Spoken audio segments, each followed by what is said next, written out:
Well, we're getting a lot of questions for parents now who are concerned about the growing number of COVID infections in our schools.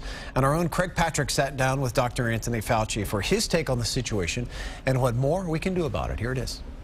For parents who want to keep their kids enrolled in their schools, the option for virtual learning is gone. Kids under 12 cannot get vaccinated yet. They're in school with no social distancing. Masks are optional in most of them, as the far more contagious Delta variant just keeps doing its thing. So what more can parents do short of withdrawing their kids from school to keep them as safe as they possibly can when they go to school under those circumstances? Yeah.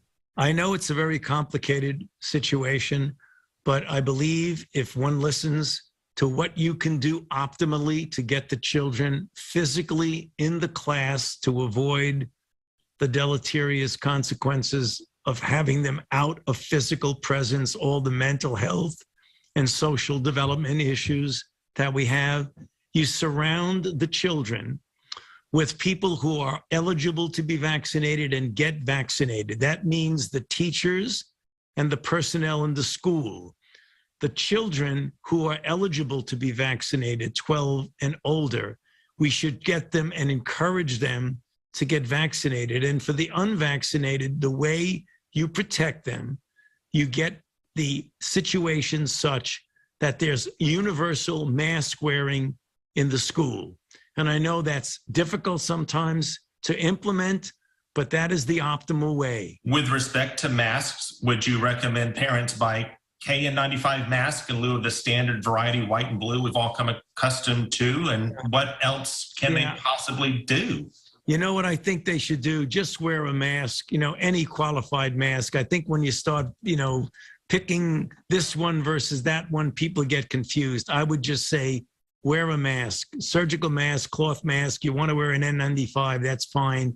Sometimes N95s are more difficult to tolerate for the kids. That's one of the reasons why you don't get that full recommendation. The governor cites a Brown University study, which he interprets as supporting his belief that mask requirements do not reduce the risk of COVID in Florida public schools.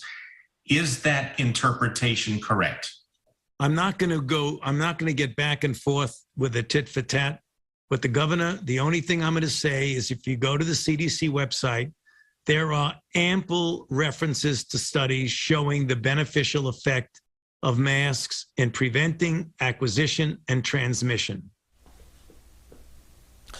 And we worked Dr. Fauci through a number of scenarios, many parents getting calls from their schools saying their kids had fellow students who infected with COVID but didn't have direct close contact with them. How should parents treat that? What more should they think about?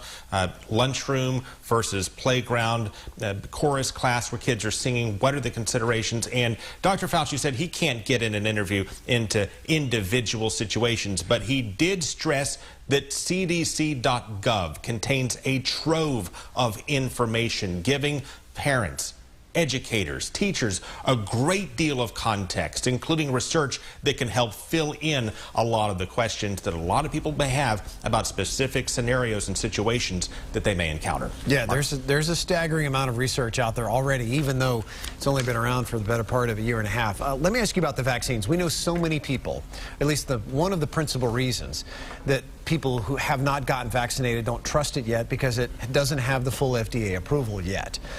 Did Dr. Fauci say when the vaccines at least might get that full FDA approval and where that could eventually lead? Yes, he said he can't predict, but he hopes that it will be this month, which would be really within just a few days, a week perhaps.